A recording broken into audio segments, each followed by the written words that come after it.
estamos en el aula virtual del curso y si ustedes van, bueno, otras cosas quería comentar primero. Material de clase está actualizado, clases de taller, que acá están todas las soluciones de los talleres que yo antes les había subido, ya para que tengan ese material disponible. Acá incluí un archivo PDF resumen de fórmulas que les recomiendo que tengan. Acá hay resumen de fórmulas de soluciones, de cálculos de mol, número de Avogadro, todo eso está ahí.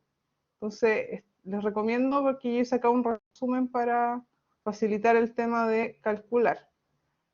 Bueno, los recursos de estudio autónomo, ustedes recuerden que tienen este Kahoot para estudiar, si pueden ver algunos otros videos interactivos. Los que tienen problemas con balancear por tanteo, les dejé un video interactivo con balanceo por método algebraico, que también les recomiendo que le vean. Y acá yo estoy configurando un cuestionario de práctica, ya que va a quedar habilitado acá durante el día de hoy. ¿Qué quiere decir cuestionario de práctica? Acá van a haber preguntas de toda la unidad 3. Obviamente es una muestra pequeña, van a ser unas 10 preguntas aproximadamente. Todavía estoy definiendo cuáles voy a dejar, pero serían unas 10 preguntas, o sea que es cortito y ustedes lo pueden intentar hacer varias veces, de acá hasta el viernes de la próxima semana, o sea, perdón, hasta el jueves de la próxima semana, para que practiquen, ya con preguntas tipo prueba. Entonces, esto no tiene nota, pero es para estudiar.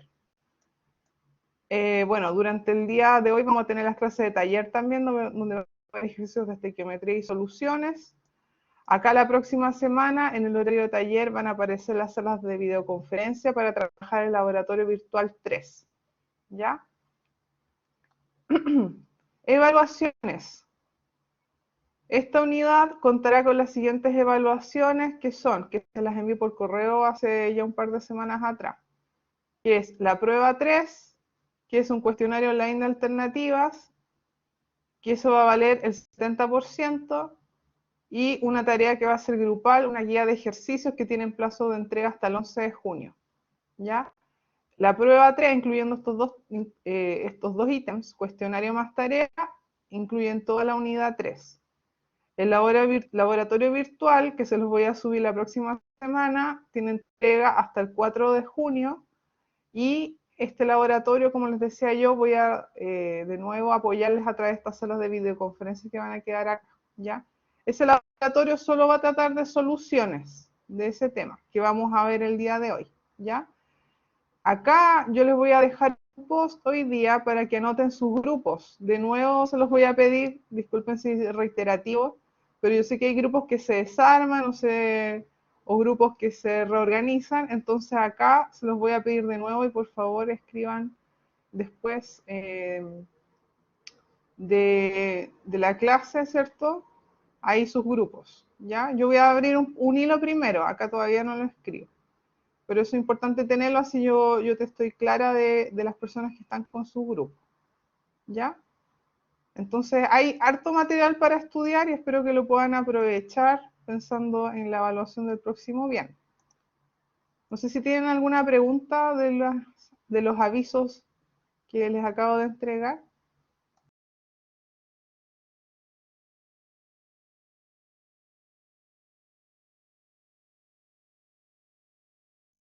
¿No? Ya.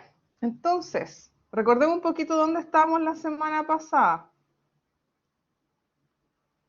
La materia de la prueba es toda la unidad 3, o sea, donde si ustedes se meten a clases de cátedra y quieren ver, entraría mol, número de Avogadro, estequiometría. El método algebraico es un comillas, ya, porque no es que les vamos a pedir, tienen que resolverlo por este método, sino que es un apoyo a ustedes si es que el tanteo no es el método que ustedes prefieran. Y soluciones, ¿ya? Entonces el 1, el 2 y el 3. Y el 0, que es porque algo que ustedes deberían manejar ya a esta altura, ¿cierto? Que es notación científica y unidades. Por eso le agregué ahí le puse clase 0, porque en realidad es un repaso eso de materia que deberían saber. ¿Ya?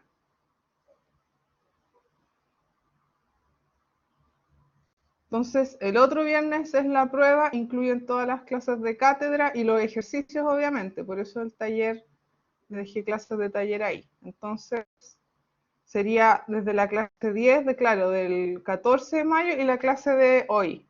En realidad, las clases de hoy, porque son 2 módulos hoy día y tuvimos 2 módulos el 14. ¿Ya? Bueno, entonces, ¿dónde estábamos nosotros en la unidad? Estábamos viendo estequiometría, ¿se acuerdan? Y nosotros revisamos cómo se escribe una ecuación química que representa una reacción, ¿cierto? Donde hay reactivos que se transforman en productos. Nosotros vimos que hay lecturas para las ecuaciones químicas. Y acá yo quiero resaltar eso. Teníamos estos números que eran coeficientes estequiométricos. Acá no había un escrito, es un 1. Ahí hay un 2, un 1 que no se escribe y un 2. Y esto lo interpretábamos como moles, por ejemplo. Decíamos, 2 moles de H2 reaccionan con 1 mol de O2 y eso forman 2 moles de H2O. Esa lectura de las ecuaciones químicas o esa interpretación es la que vamos a usar ahora para hacer los ejercicios de estequiometría, ¿ya? Ustedes en las semanas, 2 semanas atrás, aprendieron qué hacer si la ecuación no estaba balanceada y nosotros dedicamos un tiempo importante en explicar el método del tanteo y hacer ejercicio durante el taller, ¿ya? Como les decía, si el método del tanteo no les resulta cómodo, vean el video del método algebraico que está explicado paso a paso en el material de estudio autónomo que les dejé, ¿ya? Entonces el método del tanteo era un sistema igual, claro, es tanteo, pero tiene un orden de qué elementos tenemos que ir equilibrando, ¿cierto? Y eso lo practicamos la vez anterior. Entonces yo quiero irme ahora a recordar algunas cosas, ¿cierto? Hablamos de reactivo limitante cuando, por ejemplo, si tenemos una reacción química como esta, una pelotita roja reacciona con una pelotita verde para dar esta combinación, pelotita roja con pelotita verde, y veamos qué pasa acá.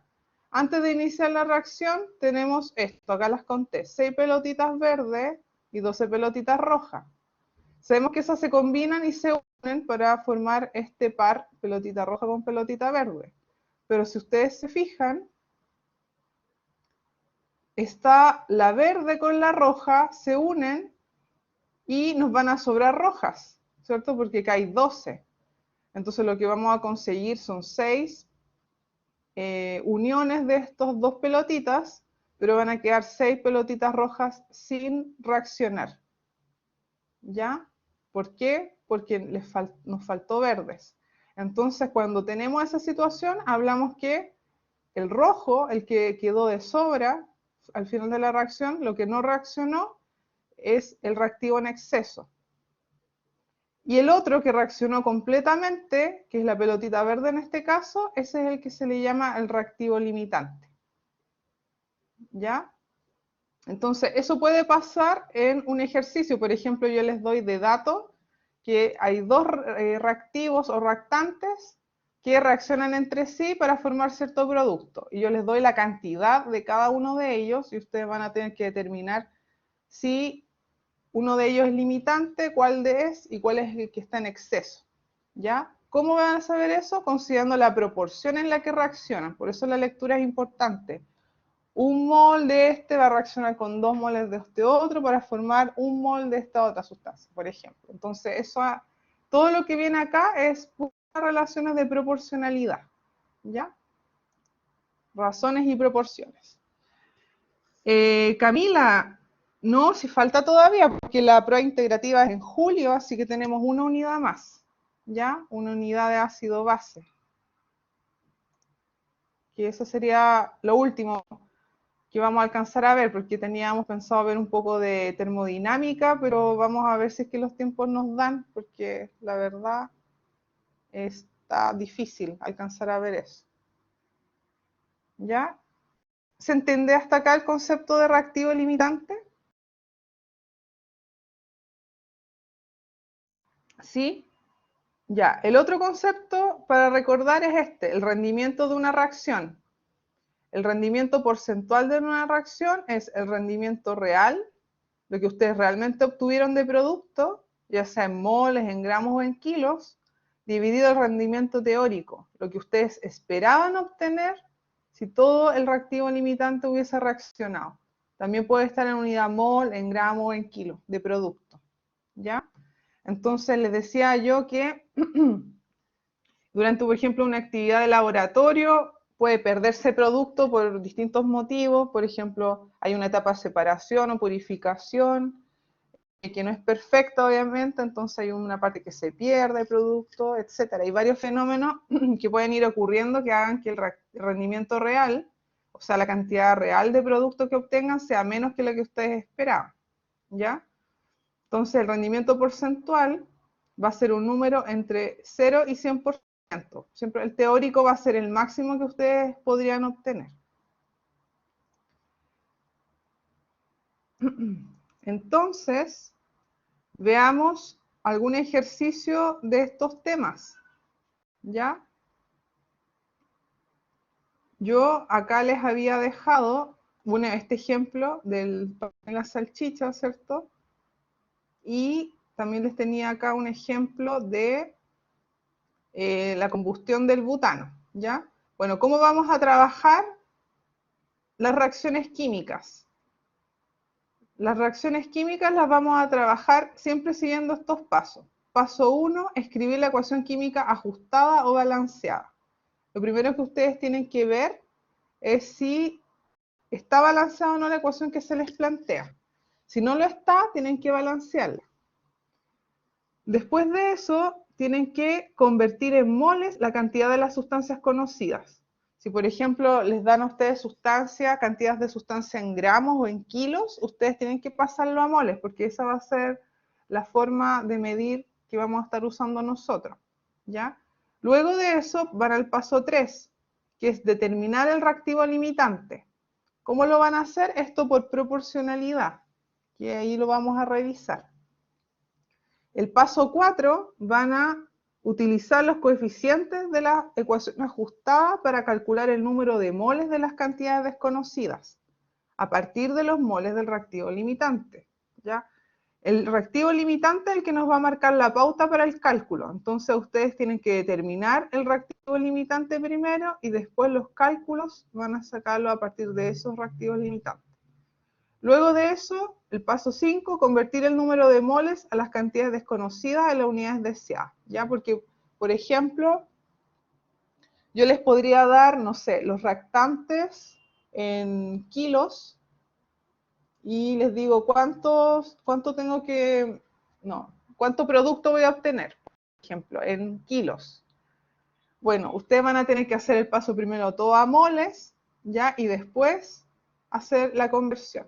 Entonces eso es lo que está explicado acá. Si ustedes tienen moles de reactivo, pueden sacar con proporcionalidad directamente los moles de producto. Pero si les damos la masa de los reactivos, primero tienen que pasar a moles de reactivo y con eso van a poder determinar los moles de producto. Ahora, si no les piden masa de producto, le agregan este paso extra, que es pasar de moles a masa usando la masa molar de la sustancia.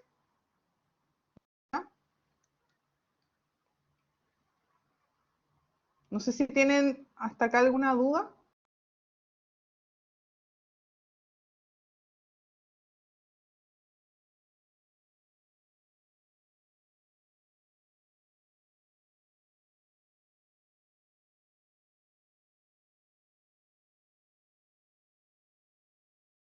Sí, por supuesto.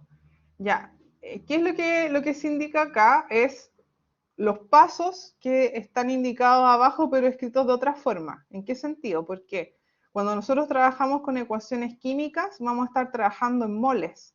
Entonces, ustedes necesitan los moles de reactivo y eso con los moles de reactivo van a sacar los moles de producto, por ejemplo, o viceversa. Les dan los moles de producto y ustedes sacan los moles de reactivo.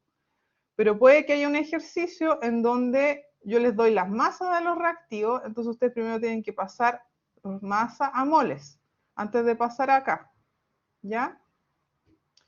Y lo otro, de masa a moles de reactivo obtienen moles de producto y esos moles de producto lo pueden llegar a masa, ¿ya? A masa de producto. Ya, aquí preguntan, ¿cierto? ¿Y cómo se hacía eso? Y acá esto va linkeado con lo que vimos en la semana antepasada, ¿cierto? Que es esto de acá. ¿Cómo se pasa de moles a masa o viceversa?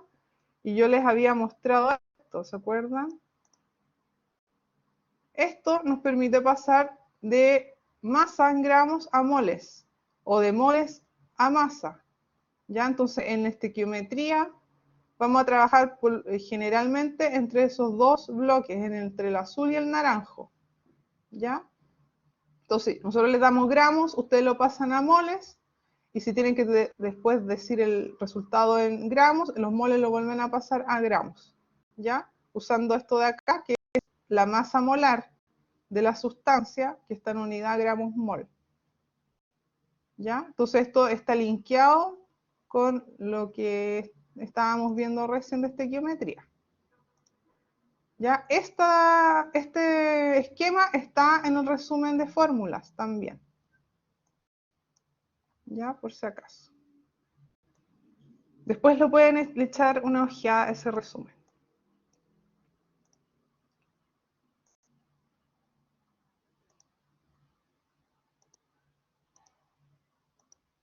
¿Ya? ¿Alguna otra pregunta hasta acá? Antes de que vayamos al ejemplo.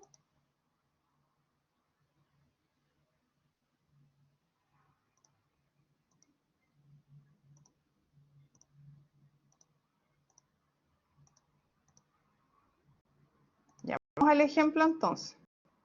Ya. Vamos al ejemplo de estequiometría. Acá dice, el butano, que es C4H10, se combina con oxígeno O2 para formar dióxido de carbono y agua.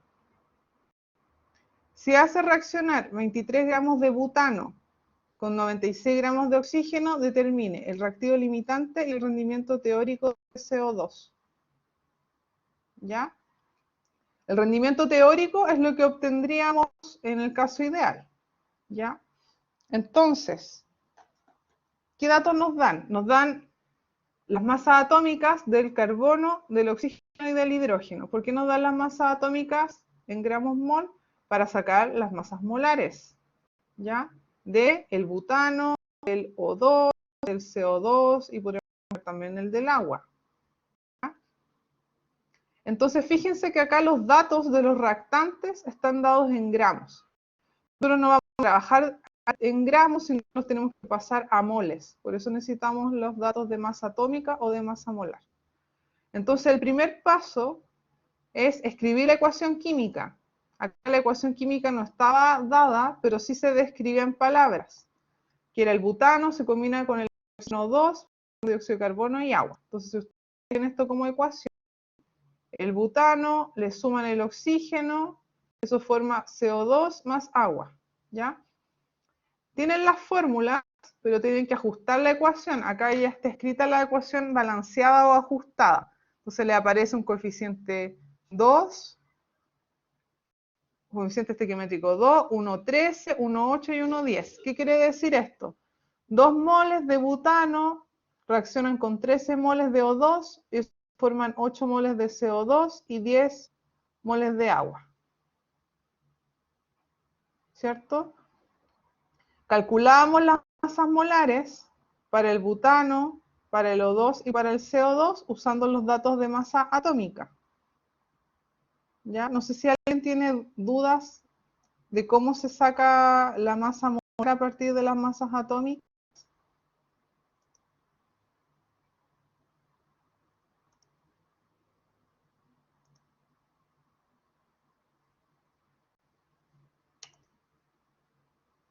O hacemos un recordatorio que ha pasado tiempo. Ya, entonces, por ejemplo, si quisieran sacar la masa molar del C4H10, ustedes tienen la fórmula, ¿cierto? Entonces saben que los átomos que hay, los elementos carbono e hidrógeno, Vamos a ver cuántos átomos hay de cada uno. Hay 4 en la fórmula de carbono y 10 de hidrógeno. Colocamos la masa al lado, la masa atómica, que acá es dato, 12 gramos mol para el carbono, 1 gramo por mol para el hidrógeno y después multiplicamos para el lado. 4 por 12, 48, 10 por 1, 10. Si sumamos todo eso nos da 58. Esa es la masa molar. Estamos sumando las masas atómicas de todos los átomos presentes en la fórmula. Eso es básicamente lo que estamos haciendo. ¿Ya? No sé si se entiende.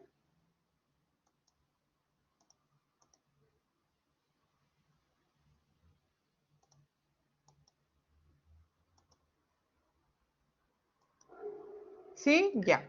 Entonces eso mismo lo hacen con el O2, con el CO2 y sacan las masas atómicas. El agua también lo podrían haber sacado acá, pero yo no lo coloqué porque no era necesario para lo que se pedía en el ejercicio. ¿Ya? Entonces, hasta acá tenemos la ecuación balanceada, las masas molares en gramos mol de las sustancias que están como reactante y como producto. Lo siguiente que vamos a hacer es calcular los moles. Como les decía yo, si les da masa, calculamos moles de los reactantes. ¿Cómo lo hacemos? Tomando la masa que está en gramos y lo dividimos por la masa molar de la sustancia. Acá eran 23 gramos de butano. Entonces la dividimos por lo que recién calculamos, los 58 gramos mol eran la masa molar del butano. Dividir eso nos da aproximadamente 0,4 moles, ¿ya? Esos serían los moles de butano. Hacemos lo mismo con el oxígeno porque nos dan datos que había 96 gramos de oxígeno, lo dividimos por la masa molar, que en este caso es 32, y nos va a dar 3 moles, ¿ya? Entonces, si ustedes tienen masa, lo dividen por la masa molar y les dan los moles de la sustancia. Luego de eso, si se acuerdan en los pasos que estábamos viendo, tenemos que determinar el reactivo limitante, ¿ya? Eso lo hacemos usando regla de 3 o usando proporcionalidad.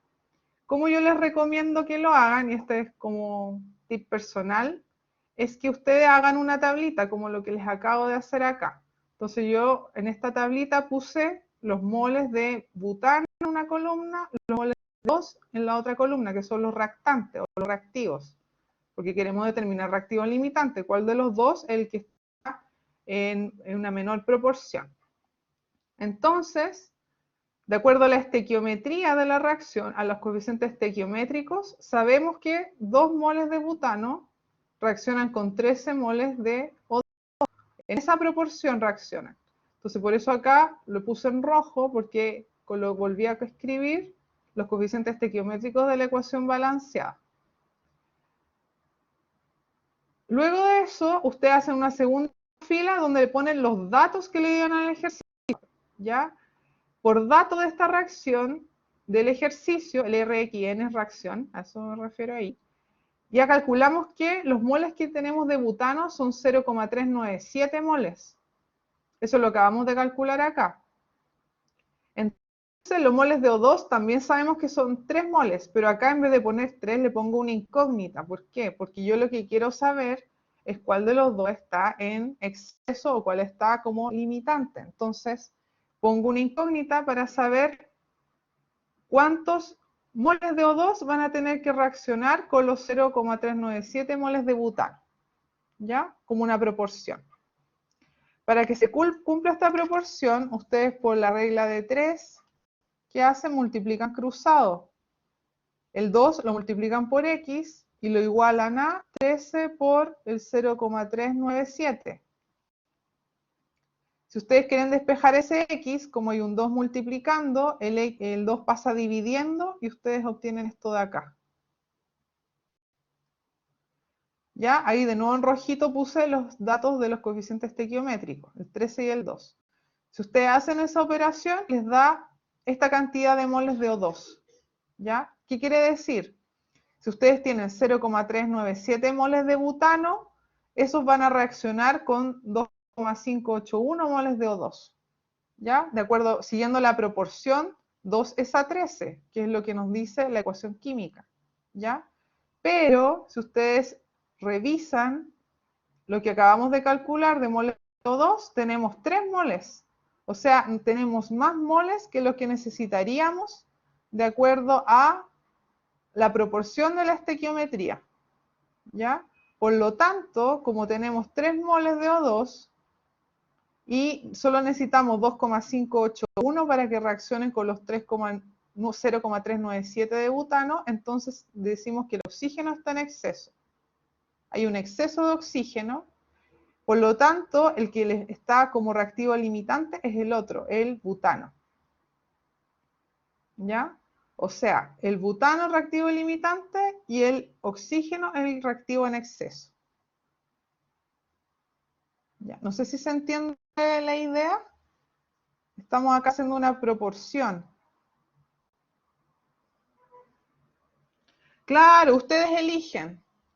Claro, con regla de 3. Ustedes eligen. Yo coloqué el butano, pero ustedes podrían haberle puesto la X donde está el butano y haber puesto 3 en donde está el oxígeno. Y hubieran despejado. Hagamos ese ejercicio, imaginando que fuera así. Nos hubiera quedado 2 y 13, y acá nos hubiera quedado X, 3, ¿cierto? Si hacemos regla de 3, nos queda 13 por X es igual a 2 por 3.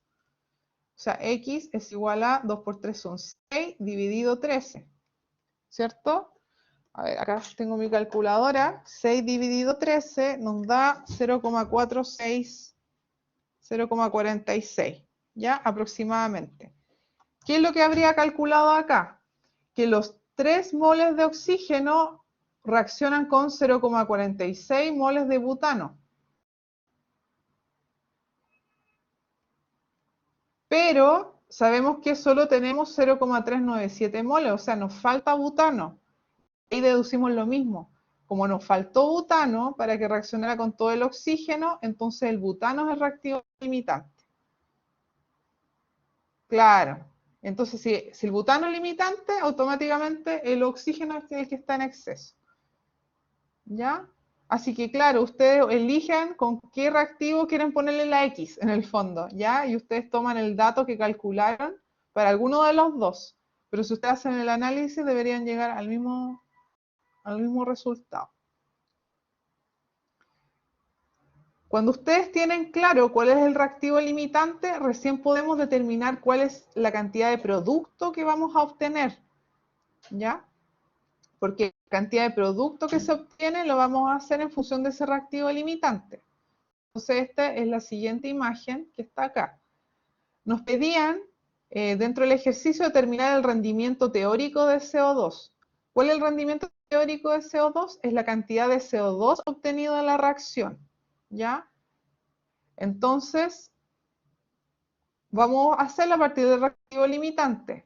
Ahora yo vuelvo a reescribir la tabla, pero ahora yo en vez de poner butano y O2, los reactantes, ahora pongo butano y CO2. O sea, el reactivo limitante, lo escribo acá, en una columna.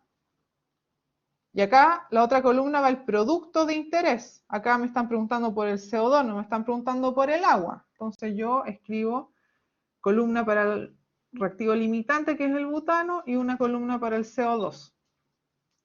La estequiometría siempre nos va a decir en qué proporción van a estar, ¿ya? O sea, 2 en el caso del butano, 2 moles de butano, si reaccionan completamente, van a formar 8 moles de CO2, que eso es lo que nos dice la ecuación. Entonces, como dato de la reacción, nosotros ya tenemos esto, 0,397 son los moles de butano que hay, que es nuestro reactivo limitante. Como los moles de CO2 los conocemos, ahí ponemos la X, ¿ya? Y de nuevo hacemos regla de 3, multiplicando así cruzado. 2 por X es igual a 8 por 0,397.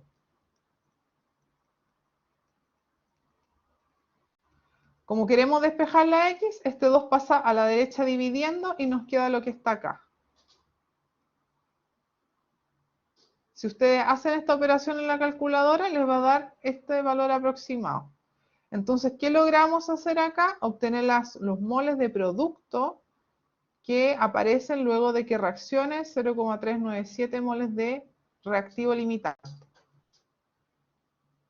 ¿Se entiende hasta acá? Antes de ver los últimos dos temas que acá se describen.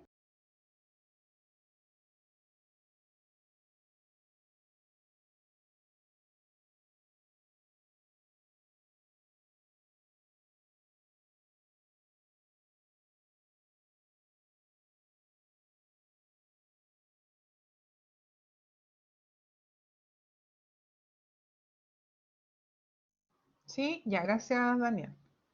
Luego, como tienen los moles, por ejemplo, si lo que necesitamos es el resultado en gramos, entonces, ¿cómo pasan de moles a gramos? Para sacar la masa, toman los moles y ahora en vez de dividir como habíamos hecho antes, multiplicamos por la masa molar. En el caso del CO2, la masa molar es 44 gramos por mol. Si ustedes se fijan, tenemos unidad de mol y lo multiplicamos por unidad gramos mol, se van los moles y me quedan las unidades en gramos. Entonces ahí nos queda aproximadamente 70 gramos, ¿cierto? Lo que está ahí. Entonces, ¿qué quiere decir? Que el rendimiento teórico de CO2 en la reacción es de 1,588 moles o aproximadamente 70 gramos de CO2. ¿Ya? Eso es lo que se obtendría de la reacción dadas las condiciones de cantidad de reactantes que tenemos en el ejercicio. Si ustedes entienden este ejercicio, los demás son muy similares, ¿ya? La forma de proceder es muy similar. Hay que ir siguiendo en orden, ¿cierto? Los pasos. Siempre partir por balancear la ecuación si es que no lo está, determinar los reactivos limitantes, usar proporcionalidad entre los coeficientes estequiométricos y los datos que ustedes tienen de la reacción, y así puedan determinar cualquier ejercicio de estequiometría que estemos planteándole a ustedes.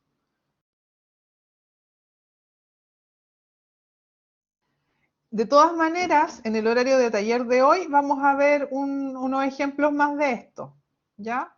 Pero quería yo durante la cátedra mostrarles para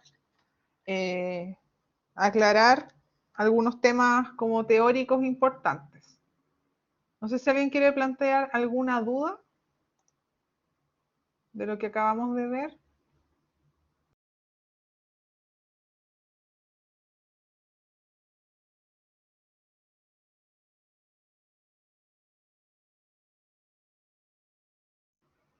¿Qué parte? Cuando me dices esa parte, Constanza. ¿Desde qué parte? ¿Me podrías especificar? Ya, el valor de 2x. Ya, 2 por x, ¿cierto? Es 8 por 0,397. El x, ¿cómo lo despejamos? Ese 2 que multiplica pasa dividiendo abajo, a la derecha. Entonces acá queda reescrito así. El 8 por el 0,397 dividido 2. Si eso lo hacen en la calculadora, les va a dar este valor de moles. Esa es el X. ¿El X qué es? Los moles de CO2. Entonces son lo que calculamos recién, los moles de CO2. Y lo que hice después simplemente fue pasar los moles a masa de CO2. En vez de trabajar con moles, por ejemplo, si quiero saber la masa de CO2, es tomar los moles por la masa molar del CO2. ¿Cierto? Que lo habíamos calculado acá. ¿Se acuerdan? Calcular las masas molares, el CO2, masa molar es 44 gramos mol, porque es la suma de 12 más 16 más 16, ¿ya? Porque es un átomo de carbono y 2 de oxígeno. Entonces, ese valor lo multiplicamos los moles y nos da la masa. Ahí ustedes tienen las dos opciones. Si el ejercicio les piden en masa, ocupan la masa molar, y si les piden moles, se quedan hasta acá, ¿no? ¿Ya? Exacto, sí. Si van al ejercicio, dice, determina el reactivo limitante, que dijimos que era el butano, ¿cierto? El oxígeno está en exceso. Después, rendimiento teórico de CO2. Entonces, por eso calculamos para el CO2. Si hubieran pedido rendimiento teórico del agua, entonces lo hubiéramos hecho para el agua, ¿cierto? Claro, entonces en el caso de, ahí me pasé. Habríamos agregado en vez de moles de CO2, moles de agua, y en vez de 8 habría ido el 10, que es el coeficiente estequiométrico del agua, y hubiéramos hecho todo lo demás igual. ¿Ya? Así que gracias igual por la pregunta, porque claro, ahí con tantos pasos a veces uno se le olvida cuál era lo que se estaba preguntando. ¿Ya? Sí, estos ejercicios son un poco largos, pero para la prueba, por ejemplo, no les vamos a pedir todo tan largo. Por ejemplo, ¿qué podemos hacer? Nosotros ya les damos la ecuación balanceada, para que no la tengan que balancear. Las masas molares ya son datos, no los tienen que calcular, cosa de que puedan partir directo, por ejemplo, desde el paso 3 y determinar reactivo limitante. ¿Ya? Pero yo se los mostré como desde el origen del ejercicio. Balancear, que no me detuve ahí en cómo se balanceaba porque eso lo vimos la semana pasada, pero después si quieren me pueden consultar si no saben cómo hacerlo.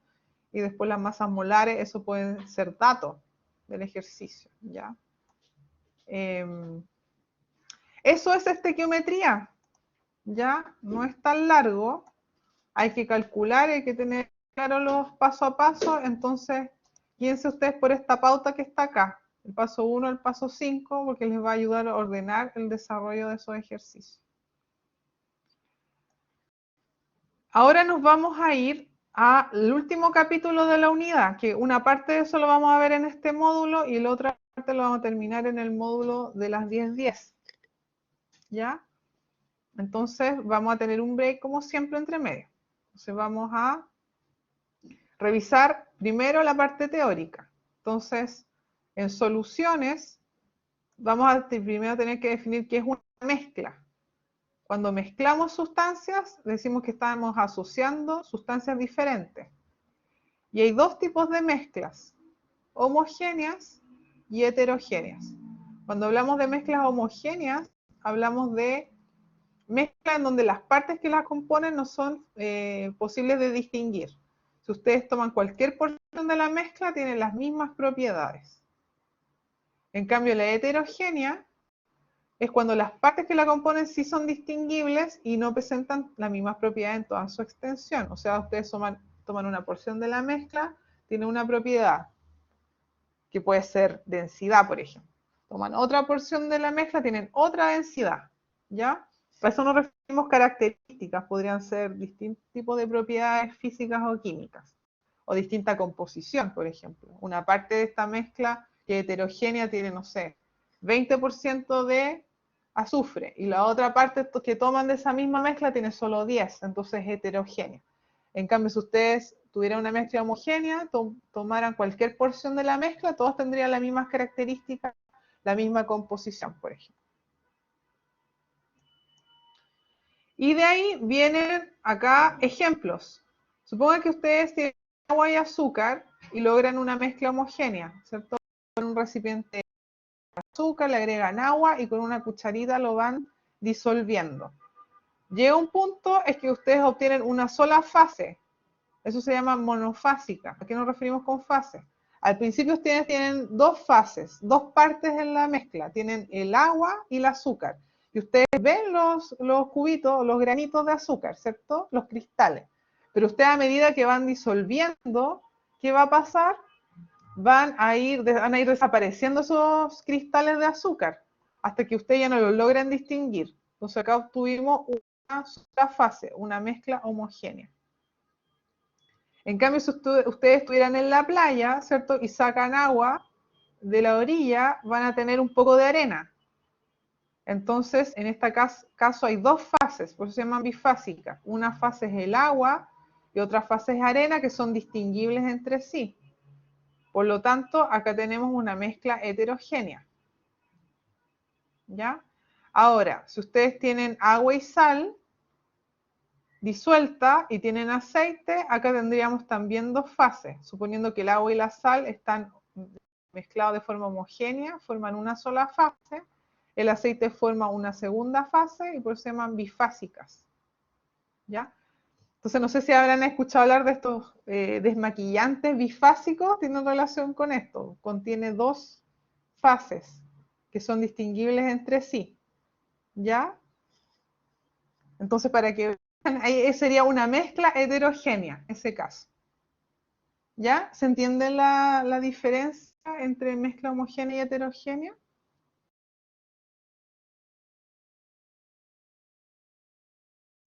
Ya, súper. Acá vimos hasta caso de bifásico, pero puede ser más fases. Entonces ahí le llamamos polifásicos, cuando son muchas fases. Dos ya entra la teoría de Paco, y eso, todas esas son mezclas heterogéneas.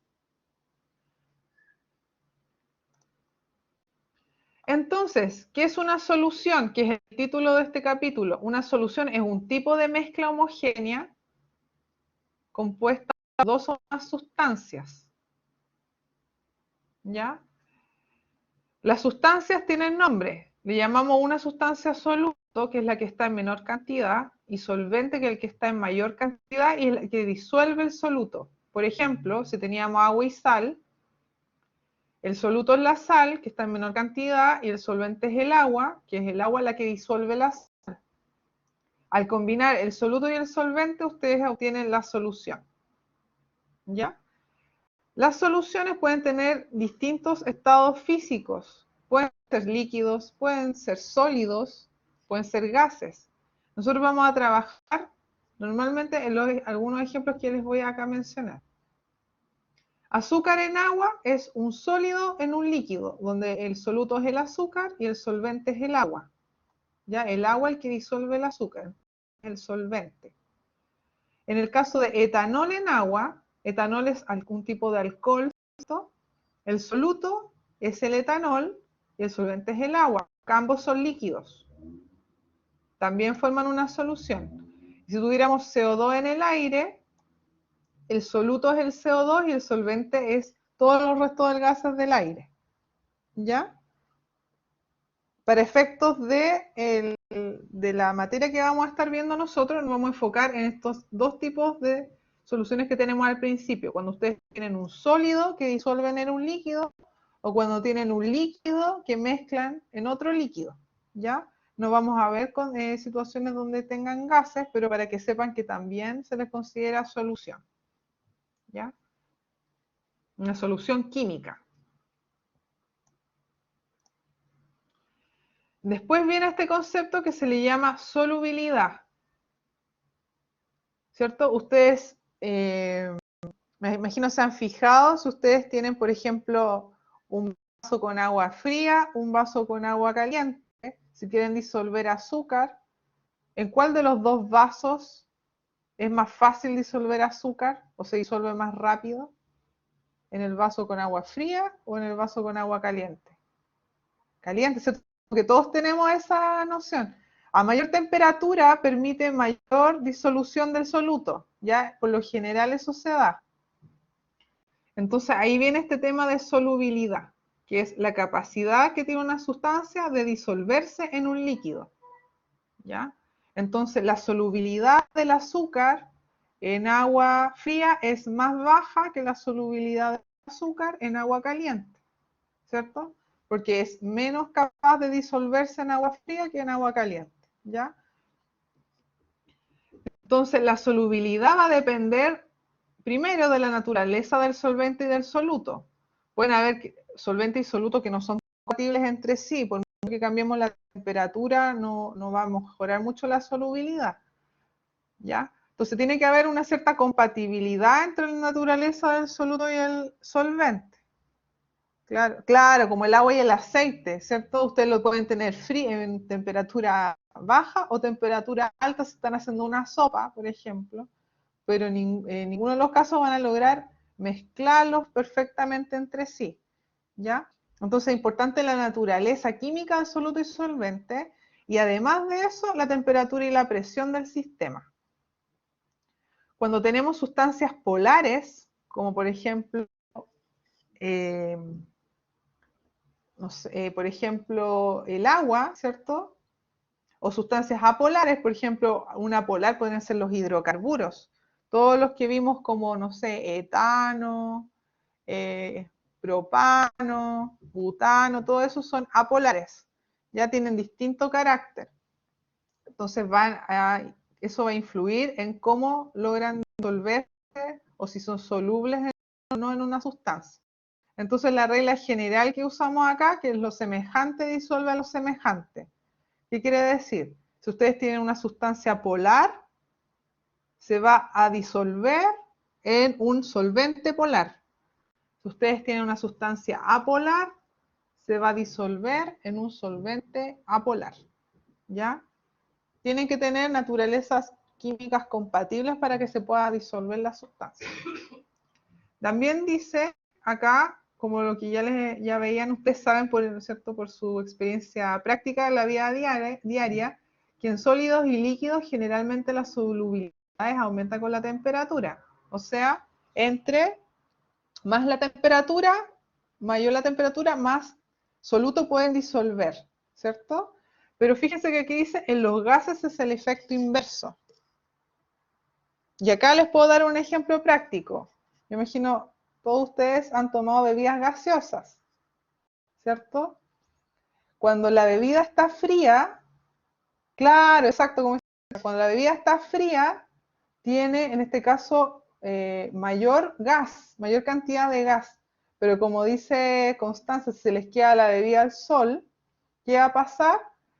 En el caso de los gases, entre mayor temperatura, tiene menor solubilidad los gases, entonces se pierde, como, claro, lo que decimos que se desvanece. Las burbujitas del gas que tiene la bebida se van a escapar. Son menos solubles en el líquido a mayor temperatura. ¿Ya? Y por eso, claro, las bebidas gaseosas tenemos que mantenerlas frías, si es que queremos, o si no se pierde todo el gas. ¿Ya? Entonces ahí ustedes tienen ejemplos de los dos casos. No sé si tienen alguna duda. Claro, aunque esté cerrada, claro, porque por mucho que esté cerrada la botella, siempre hay un espacio. Hay un espacio vacío o un espacio donde hay gas. No está llena la botella hasta arriba. Entonces, si ustedes empiezan a aumentar la temperatura, las burbujitas del gas de la bebida van a empezar a migrar hacia ese espacio que es donde se ve la botella vacía, pero en realidad hay gas ahí. Ya no es que esté vacía. ¿Ya? Entonces van a migrar ahí. Entonces cuando ustedes abran la tapa va a salir un sonido. Cuando estén abriendo la tapa, ¿cierto? Bueno, esto cuando es frío es caliente, la bebida, ¿cierto? Que ustedes abren la tapa de la botella y tiene un sonido, como un soplido. Es gas que está saliendo, porque siempre va a haber una parte de gas que va a escapar a esa parte superior de la botella. ¿Ya? Ese es el sonido que ustedes escuchan cuando la abren, o cuando abren una lata, ¿cierto? Ese soplido que hay es el gas escapando de la botella, porque está con exceso de gas disuelto, por eso parte de él se escapa. ¿Ya? Y acá viene otro concepto que tiene que ver con la solubilidad también, pero se define como tipos de soluciones. Ya las soluciones ustedes las pueden clasificar como soluciones saturadas, insaturadas. Cuando ustedes, por ejemplo, tienen de nuevo, un vaso a una cierta temperatura con agua, o sea, un vaso con agua a cierta temperatura, y le empiezan a agregar sal de a poquitito, le echan media cucharadita, por ejemplo. La disuelven, no tienen ningún problema en disolver. Eso todavía es una solución insaturada. ¿Qué quiere decir? Contiene menos cantidad de soluto que el solvente es capaz de disolver a una temperatura específica. Pero si ustedes, por ejemplo, a ese vaso le siguen agregando sal, le siguen agregando sal, le siguen agregando sal, van a llegar a un punto que ustedes, por mucho que agiten con una cuchara, ¿cierto? No van a poder disolver más, van a seguir apareciendo los cristalitos de sal, ¿cierto? Cuando ustedes llegan a ese punto, la saturaron, saturaron la solución, la transformaron en una solución saturada. ¿Qué quiere decir? Contiene la máxima cantidad de soluto que puede disolver un solvente a una temperatura específica. El agua en este caso tiene un tope, no logra disolver más sal. Entonces ese punto máximo es la solución saturada. Si ustedes le siguen agregando más allá de ese punto, obtienen una solución sobresaturada. O sea, tiene más soluto que lo que el solvente puede disolver en una temperatura específica. Y ahí ustedes van a ver que van a quedar cristalitos en el vaso, ¿cierto? Que no se lograron disolver. Entonces, la solución saturada es justo el punto máximo. Usted le pone un granito más y ese no se disuelve. Ya un cristalito más de sal. ¿Cómo es el proceso de disolución? Por ejemplo, tienen acá el cristal de sal, que está acá como un cuadradito, imaginen que es como un cubo, y ahí tienen las moléculas de agua que lo rodean. ¿Qué va a pasar? Esta sal, que tiene, por ejemplo, sodio y cloro, iones de sodio y iones de cloro, va a separarse, ¿ya? Y va a quedar disperso en el medio, rodeado por moléculas de agua, ¿ya? Ese proceso se le llama solvatación o hidratación, si es que en el caso del agua, solvatación en el caso general, cuando tienen cualquier solvente, e hidratación cuando el solvente es agua, ¿ya? Es el proceso en que interactúan las moléculas del solvente con las partículas del soluto, ¿ya? Como el ejemplo que tenemos acá.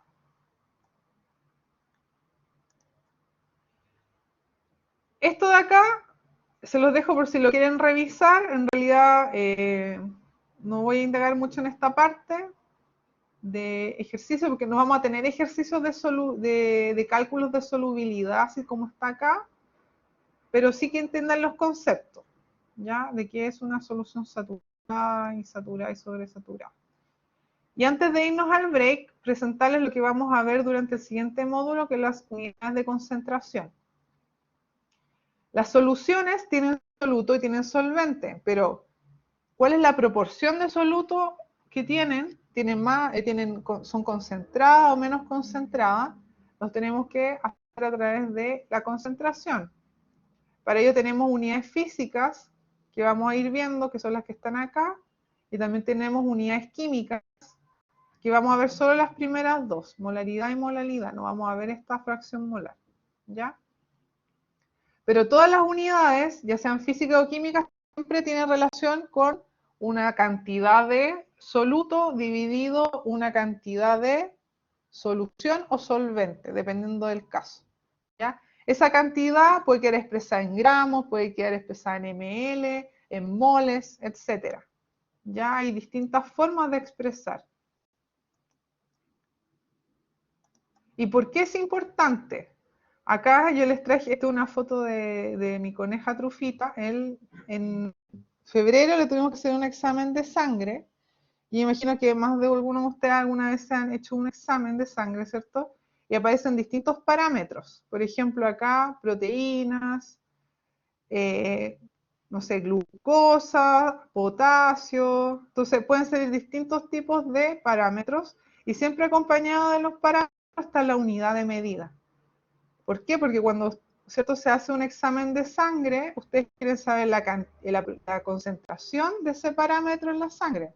Acá, por ejemplo, están medidos estos primeros en gramos por litro. ¿Cuántos gramos de proteína hay por litro de sangre? ¿Cuánta globulina hay por litro de sangre, cierto? Acá le midieron bilirrubina. Acá tiene esa como especie de 1 mol por litro, ese es micromol por litro. Acá creatinina, micromol por litro. Glucosa, potasio, está milimol por litro. Todas esas son unidades de concentración. Entonces, si se fijan, en la vida práctica, aunque ustedes no lo crean, aparecen los moles. Si ustedes ven en el examen de sangre, los moles están. No es que eso después desaparezca el concepto de mol de la vida, ya ahí aparece. Entonces, también, ustedes van a ver un examen de sangre,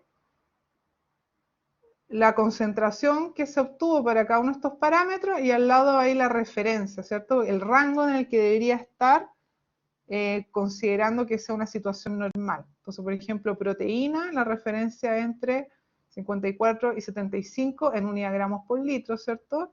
El resultado que dio es 58,6, así que está dentro del rango. Entonces, así se va analizando cada uno de los parámetros. Si ustedes se fijan, la unidad, todas están relacionadas con litros. ¿Cuántos gramos o cuántos micromoles o milimoles por litro? Pero la coneja no le va a sacar 1 litro de sangre para saber cuántos gramos tiene, ¿cierto? Le sacamos una muestra.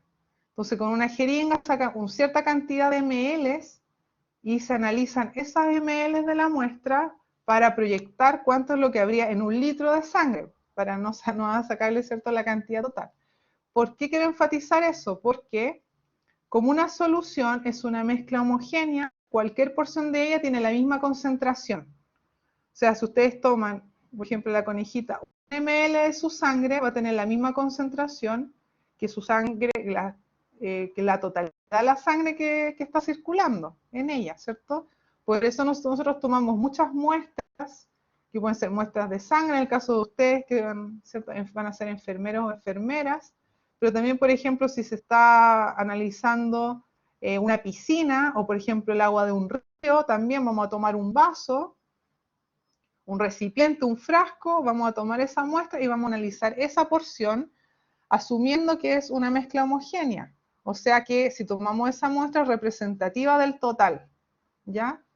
Si mi vasito con agua del río me dice que tiene, no sé, 1 microgramo de hierro por litro, entonces yo voy a asumir, si la situación se da que es homogénea la mezcla, que todo el río, o toda esa zona del río, más bien, tiene esa concentración de hierro, ¿ya?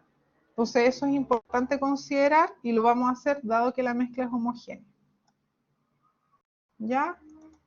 No sé si tienen alguna pregunta hasta acá.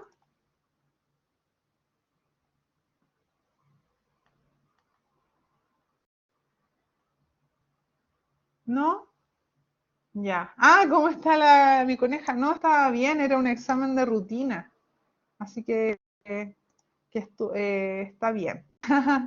No es que estuviera enferma, estaba sana, pero teníamos que hacerle el examen porque tuvo su esterilización, que es lo que recomiendan los veterinarios a los conejos de 6 meses. Entonces en febrero le tocó la esterilización.